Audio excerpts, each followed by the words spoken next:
Latest chika, Donnie Pangilinan on relationship with Bel Mariano. Wala naman kaming ibang plano kundi tumagal kaming dalawa.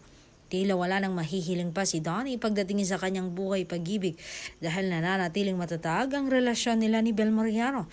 Ito sa kabila ng samot-saring intrigang hinaharap nila mula nang naging sila mahigpit na 5 taon na ang nakakaraan. Pahayag ni Donnie, of course, iba na yung level ng relationship namin ngayon compared nung nag-umpisa pa lang kami. It got deeper. Siyempre, pag marami ka ng pinagdadaanan with her, tingin namin kahit anong pagdaanan namin, kaya namin. Wala naman kaming ibang plano kundi tumagal kaming dalawa. Malaking bagay na hindi raw siya ang tipo na madaling maapektuhan kapag may mga ibinabatong negatibo issue tungkol sa kanya. Naniniwala kasi si Donnie na mas mahalaga ang opinyon ng kanyang mga mahal sa buhay kaysa sa sasabihin ng ibang tao. As I told you, I don't really care about the controversies. I just don't mind it. It's not my goal in life to correct what other people think about me. Wala akong pakialam sa issues.